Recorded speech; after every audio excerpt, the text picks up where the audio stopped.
नमस्कार दोस्तों। आप सभी कैसे हैं? आशा करता हूं कि आप सभी ठीक ठाक होंगे।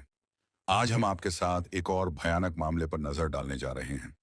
यह कहानी उत्तर प्रदेश के उन्नाव जिले की है। उन्नाव जिले के एक छोटे से गांव में, जो कि थाना अजगैन के अंतर्गत आता है, 5 जून 2024 को एक दिल दहला देने वाली घटना घटी। गांव की महिलाएं रोजाना की तरह सुबह कुएं पर पानी भरने गईं। उनमें से एक ने कुएं में देखा तो डर के मारे चीखने लगी। उसकी चीख सुनकर बाकी महिलाएं भागी। जब उन्होंने कुएं में देखा तो उनके होश उड़ गए। कुएं में पानी पर एक युवक की लाश तैर रही थी। महिलाएं डर के मारे चीखती हुई वहां से भाग गईं। उसकी चीख सुनकर अन्य ग्रामीण भी वहां एकत्र हो गए। कुछ ही देर में यह खबर पूरे गांव में फैल गई। लोग मंदिर के पास स्थित कुएं की ओर दौड़ने लगे। कुछ ही देर में घटनास्थल पर सैकड़ों लोग एकत्र हो गए। इसी बीच किसी ने पुलिस को सूचना दी कि कुएं में एक लाश तैर रही है। खबर मिलते ही अजगैन थाने के एसएओ अवनीश कुमार सिंह पुलिस बल के साथ घटनास्थल के लिए रवाना हो गए। रवाना होने से पहले उन्होंने अपने वरिष्ठ अधिकारियों को भी इस घटना की जानकारी दी। एसएओ अवनीश कुमार सिंह जब घटनास्थल पर पहुंचे तो उन्होंने भीड़ को हटाकर कुएं में देखा। दरअसल एक युवक की लाश पानी पर तैर रही थी। कुएं के पास खून बिखरा हुआ था। साथ ही वहां एक बाइक भी खड़ी थी। एसएओ ने अनुमान लगाया कि बाइक या तो मृतक की है या हत्यारे की। बाइक का रजिस्ट्रेशन नंबर देखने के बाद पुलिस ने आरटीओ ऑफिस से जानकारी जुटाई। जांच में पता चला कि बाइक का रजिस्ट्रेशन नंबर मोहम्मद नदीम के नाम पर था, जो अल अहमद रेजिडेंसी इफ्तिखाराबाद, थाना अनवरगंज, कानपुर नगर का रहने वाला है। हालांकि यह कहना मुश्किल था कि कुएं में मिला शव मोहम्मद नदीम का था या किसी और का। इसके बाद पुलिस ने शव को कुएं से बाहर निकाला और मोहम्मद नदीम के परिजनों को शिनाख्त के लिए बुलाया। नदीम की मां आरफा बेगम जैसे ही वहां पहुंची और अपने बेटे का शव देखा तो वह फूट फूट कर रोने लगी। उसने पुलिस को बताया कि यह शव उसके इकलौते बेटे मोहम्मद नदीम का है। आरफा बेगम ने बताया कि कुछ समय पहले उसके पति की मौत हो गई थी और अब उसका इकलौता सहारा बेटा भी उससे छीन लिया गया। इसके बाद एसएचओ अवनीश सिंह ने शव की जांच की। मृतक की उम्र करीब 25 से 30 साल थी। उसकी हत्या चाकू घोंप कर की गई थी और गर्दन पर ही गहरे घाव थे। मृतक का मोबाइल फोन और पर्स वहां नहीं मिला। इससे पुलिस ने अनुमान लगाया कि यह चीजें या तो कुएं में गिर गई होंगी या फिर हत्यारे इन्हें अपने साथ ले गए होंगे। इसके बाद थोड़ी देर में एडिशनल एसपी प्रेमचंद और सीओ संतोष कुमार सिंह भी घटनास्थल पर पहुंच गए। उन्होंने घटनास्थल की जांच के लिए फोरेंसिक टीम को बुलाया। फोरेंसिक टीम ने वहां से जरूरी साक्ष्य जुटाए। वहीं पुलिस अधिकारियों ने घटनास्थल की बारीकी से जांच की। एडिशनल एसपी प्रेमचंद ने मृतक की मां आरफा बेगम और उसके चाचा ताहिर से बात की। आरफा बेगम ने बताया कि उनका बेटा मोहम्मद नदीम दोपहर 2 बजे घर से दुकान के लिए निकला था। रात 10 बजे तक जब वह घर नहीं लौटा तो उन्होंने उसके मोबाइल पर फोन किया, लेकिन फोन स्विच ऑन ऑफ था। अगले दिन उसकी लाश मिलने की खबर मिली। जांच में पता चला कि नदीम रेडीमेड कपड़ों का कारोबार करता था और अनवरगंज में उसकी अपनी दुकान थी। वह बहुत ही शांत स्वभाव का था और ना तो उसकी किसी से कोई दुश्मनी थी और ना ही खरीद बिक्री को लेकर कोई विवाद था। पूछताछ के बाद पुलिस ने नदीम के शव को पोस्टमार्टम के लिए जिला अस्पताल भेज दिया। इसके बाद थाने वापस आकर मृतक के चाचा ताहिर की तहरीर पर अज्ञात हत्यारों के खिलाफ मुकदमा दर्ज कर लिया। एडिशनल एसपी प्रेमचंद के निर्देश पर एसओ अवनीश कुमार सिंह ने इस अंधे कत्ल की गहन जांच शुरू कर दी। उन्होंने सबसे पहले घटनास्थल की दोबारा जांच की और पोस्टमार्टम रिपोर्ट का अध्ययन किया। इसके बाद उन्होंने मृतक की मां और चाचा से विस्तार से पूछताछ की और उनके बयान दर्ज किए। ऋषि नदीम का शव दरबारी खेड़ा गांव के पास मिला। इस कारण एसएचओ ने आसपास के गांवों के आपराधिक गतिविधियों से जुड़े कई लोगों को हिरासत में लेकर उनसे कड़ी पूछताछ की, लेकिन कोई ठोस जानकारी हासिल नहीं हो सकी। मुखबिर भी इस मामले में कोई खास जानकारी जुटाने में असफल रहे। 1 महीने से ज्यादा का समय बीत चुका है, लेकिन पुलिस को अभी तक हत्यारों का कोई सुराग नहीं मिला था। पुलिस पर इस केस को सुलझाने का दबाव बढ़ता जा रहा था। मृतक की मां आरफा बेगम और चाचा ताहिर भी बार बार थाने में पूछताछ और जवाब मांगने आ रहे थे। एक दिन एसएचओ अवनीश कुमार सिंह अपने साथी पुलिसकर्मियों के साथ नदीम की हत्या के मामले पर चर्चा कर रहे थे। इसी दौरान एक युवती उनके दफ्तर में दाखिल हुई। वह युवती मुस्लिम समुदाय की लग रही थी। एसएचओ अवनीश ने अपने साथियों को बाहर जाने का इशारा किया और फिर उस युवती से कहा कि बैठो और हमें अपनी समस्या विस्तार से बताओ। हम तुम्हारी मदद करने की पूरी कोशिश करेंगे। युवती ने थोड़ा इधर उधर देखा और फिर धीमी आवाज में बोली, सर, मेरा नाम जीनत फातिमा है। मैं मृतक नदीम की पत्नी हूँ। बड़ी मुश्किल से थाने पहुंची हूँ। मैं आपको एक ऐसा सच बताने आई हूँ जो सुनने में अजीब लग सकता है और जिस पर तुम्हें यकीन करना मुश्किल हो। अवनीश कुमार सिंह ने थोड़ी जिज्ञासा से पूछा, मैं तुम्हें कौन सा सच बताना है? जो भी बताना है सच बताओ, युवती ने जवाब दिया। साहब, मेरे पति की हत्या का राज मेरी सासा और बजाय आरफा बेगम के पास है।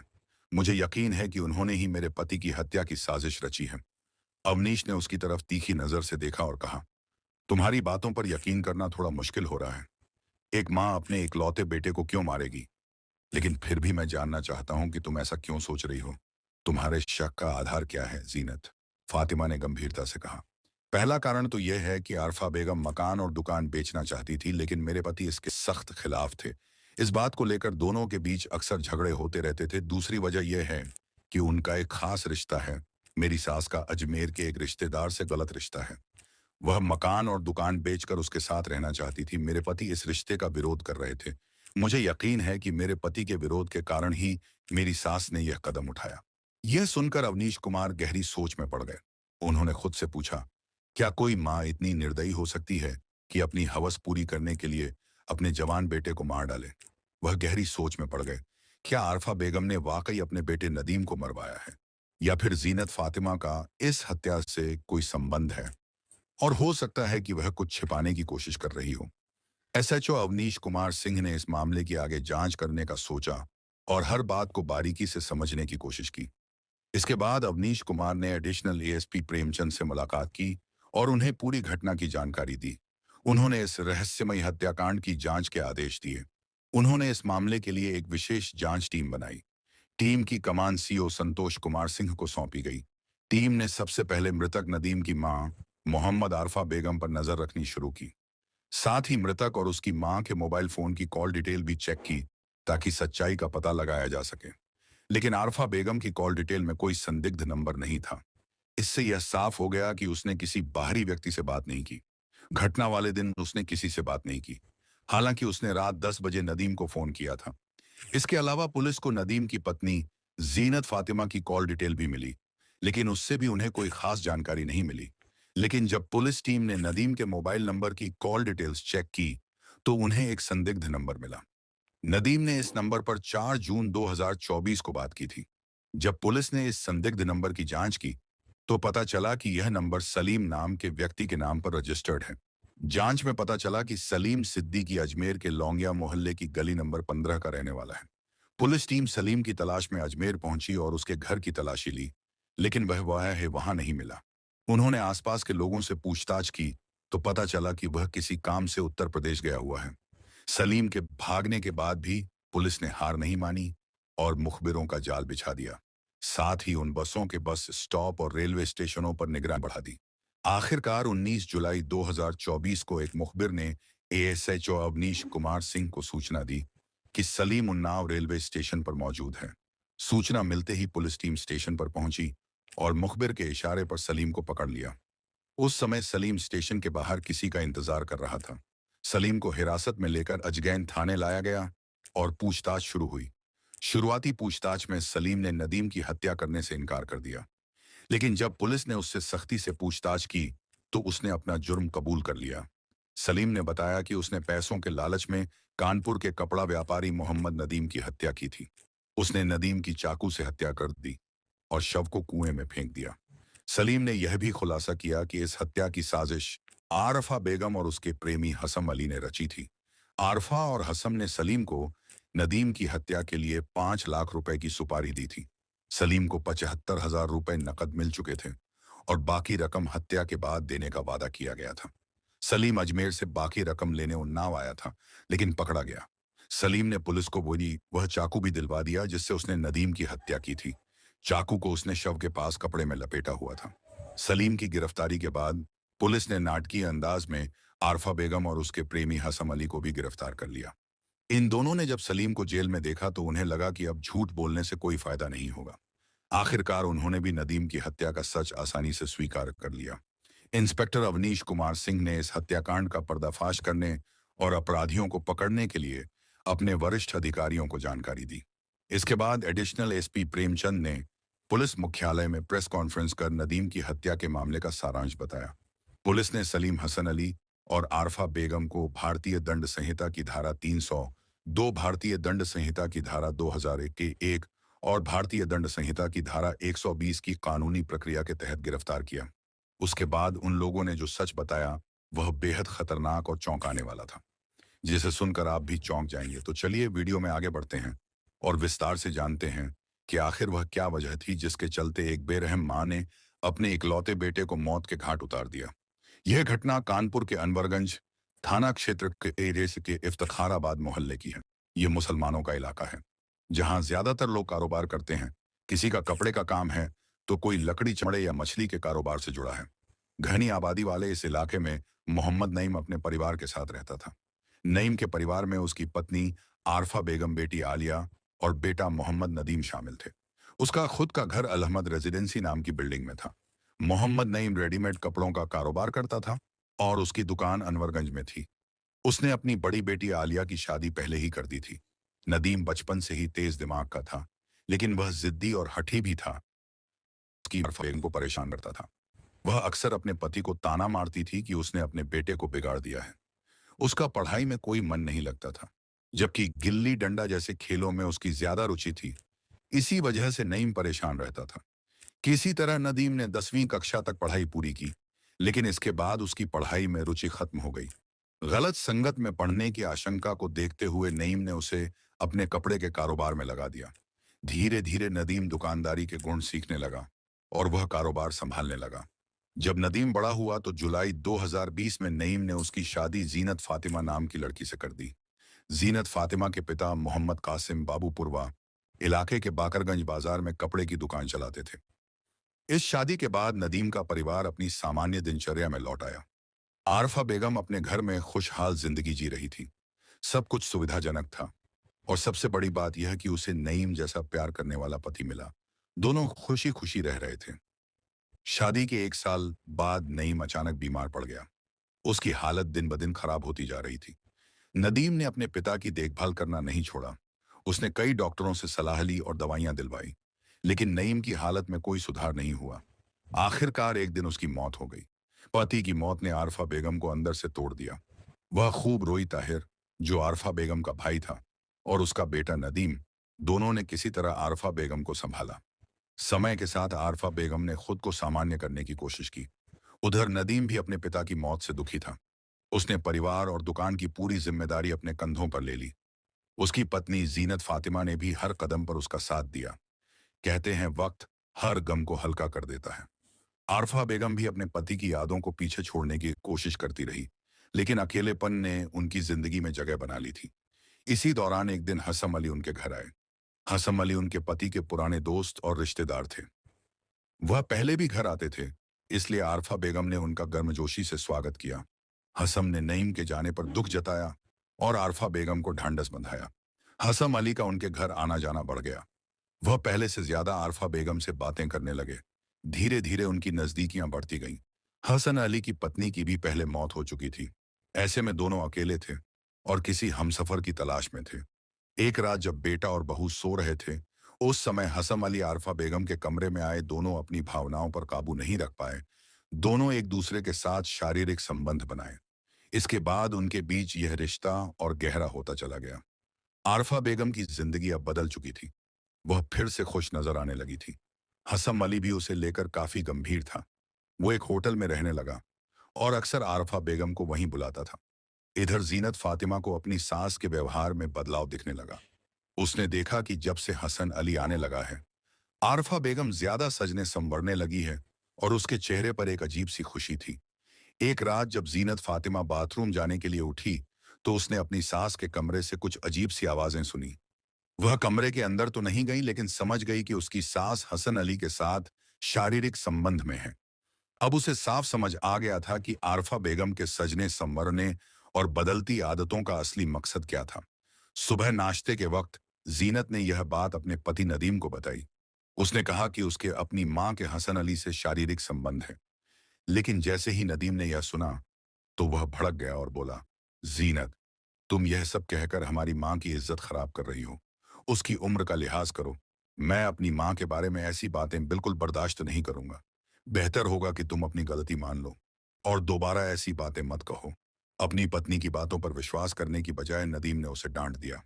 जीनत यह अपमान बर्दाश्त नहीं कर सकी और नाराज होकर अपनी मां के घर चली गई। कुछ दिन बाद नदीम उसे मनाकर घर ले आया। इसके बाद जीनत ने इस मुद्दे पर खामोश रुख अपना लिया। इधर आरफा बेगम हसम अली के प्यार में इतनी अंधी हो गई कि उसने अपनी संपत्ति बेच दी और हमेशा के लिए हसम अली के साथ रहने का फैसला कर लिया। उसने जब इस बारे में हसम अली से बात की तो वह तुरंत राजी हो गया। उसने आरफा को अपने साथ अजमेर ले जाने का वादा किया। वह चाहता था कि आरफा हमेशा उसके साथ रहे। जब आरफा बेगम ने अपने बेटे नदीम से अपनी प्रॉपर्टी बेचने की बात की तो वह नाराज हो गया। उसने साफ कह दिया कि वह उसे अपने पिता की प्रॉपर्टी नहीं बेचने देगा और किसी दूसरे शहर में रहने नहीं जाएगा। माँ किसी और के बहकावे में मत आना, वरना अंजाम बुरा हो सकता है। इसके बाद माँ बेटे में झगड़े होने लगे। तब तक प्रॉपर्टी बेचने को लेकर बहस होने लगी। कई बार झगड़ा इतना बढ़ जाता कि नदीम गुस्से में घर छोड़कर दुकान में सोने चला जाता। आरफा बेगम को एहसास हो गया कि नदीम न सिर्फ प्रॉपर्टी बेचने से इनकार करेगा, बल्कि उसके और हसम अली के रिश्ते में भी बाधा बनेगा। ऐसे में उसने हसम अली के साथ मिलकर अपने ही बेटे से छुटकारा पाने का फैसला कर लिया। आरफा बेगम ने जब इस बारे में हसम अली से बात की तो वह योजना को अंजाम देने के लिए तैयार हो गया। हसम अली ने कहा, तुम पैसे तैयार रखो, हम एक हत्यारे को पैसे देकर नदीम की हत्या करवा देंगे और किसी को पता भी नहीं चलेगा। हत्यारे से हसम अली की जान पहचान अजमेर के नवल नगर मोहल्ले में रहने वाले मोहम्मद सलीम से थी। हसम ने सलीम से बात की और नदीम की हत्या की सुपारी 5 लाख रुपए में दे दी। इसके बाद उसने आरफा बेगम को यह बात बताई। आरफा ने हसम को बेटे की हत्या करवाने के लिए 75,000 रुपए दिए और काम हो जाने के बाद बाकी पैसे देने का वादा किया।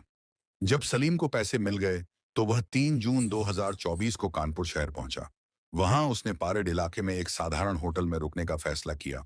इसी बीच हसन अली ने आरफा बेगम को सलीम के कानपुर पहुंचने की बात बताई और सलीम का मोबाइल नंबर दे दिया। 4 जून को आरफा बेगम ने अपने बेटे नदीम से कहा कि एक रिश्तेदार शहर आए हैं जो पारेड इलाके में हैं। उन्होंने नदीम से कहा कि वह उन्हें शहर घुमा दे। नदीम ने पहले तो ऐसा करने से मना कर दिया, लेकिन बाद में मान गया। घर पर उसकी पत्नी जीनत फातिमा थी, इसीलिए वह बेचैन थी। नदीम तैयार होकर बाइक लेकर परेड की ओर चल दिया। जाने से पहले उसने अपनी मां से रिश्तेदार का फोन नंबर लिया। दरअसल वह कोई रिश्तेदार नहीं बल्कि सलीम था जो उसकी मौत का कारण बना। नदीम ने जब पारेड चौराहे पर पहुंचकर फोन किया तो वहां सलीम मिला। दोनों में थोड़ी बातचीत हुई, जिसके बाद सलीम ने कहा, मुझे देवा शरीफ जाना है, वहां मुझे कुछ काम है। तब सलीम ने नदीम से कहा, पेट्रोल की चिंता मत करना, मैं भरवा दूंगा। इसके बाद दोनों लखनऊ से ही देवा शरीफ पहुंच गए। शाम को वे वहां घूमे और फिर कानपुर लौटने लगे। लखनऊ पहुंचते पहुंचते रात के 10 बज चुके थे। वहां दोनों ने खाना खाया और फिर कानपुर के लिए निकल पड़े। इस दौरान दोनों काफी खोए हुए थे। रात करीब 11 बजे सलीम और नदीम दरबारी खेड़ा गांव पहुंचे। यह गांव उन्नाव जिले के अजगैन थाना क्षेत्र में स्थित है। गांव के पास एक सुनसान मंदिर था जिसके पास एक कुआं भी था। सलीम ने बाथरूम जाने के बहाने अपनी बाइक रोकी। वह बाथरूम के लिए मंदिर के पास खाली खेत में चला गया, जबकि नदीम बाइक पर बैठकर अपना मोबाइल फोन देखने लगा। सलीम ने चाकू निकाला और नदीम के सिर पर 2 बार वार किया। नदीम घायल होकर जमीन पर गिर गया। इसके बाद सलीम ने चाकू से उसके गले और गर्दन पर वार कर उसे मौत के घाट उतार दिया। शव को कुएं में फेंक दिया और बाइक कुएं के पास छोड़कर भाग गया। रास्ते में उसने चाकू को मीट फैक्ट्री के पास फेंक दिया। अगली सुबह जब दरबारी खेड़ा गांव की कुछ महिलाएं कुएं की तरफ गईं, तो उन्होंने कुएं में एक लाश तैरती देखी। उन्होंने तुरंत अजगैन थाना पुलिस को इसकी सूचना दी। 21 जुलाई 2024 को पुलिस ने आरफा बेगम, मोहम्मद सलीम और हसम अली को गिरफ्तार कर उन्नाव कोर्ट में पेश किया। तीनों को जिला जेल भेज दिया गया। दोस्तों, इस घटना को बताने का मकसद किसी को ठेस पहुंचाना नहीं, बल्कि आपको जागरूक और सतर्क करना है। इस पूरी घटना के बारे में आपकी क्या राय है, हमें कमेंट बॉक्स में जरूर बताएं। अगर आपको हमारा प्रयास पसंद आया तो वीडियो को लाइक और शेयर करें, और अगर आपने अभी तक चैनल को सब्सक्राइब नहीं किया है तो अभी करें। इसी के साथ आज की स्टोरी खत्म करते हैं। कल फिर मिलेंगे एक नई स्टोरी के साथ। तब तक आप सभी अपना और अपने परिवार का ख्याल रखें। स्वस्थ रहें, मस्त रहें। जय हिंद, जय भारत, वंदे मातरम, जय श्री राम।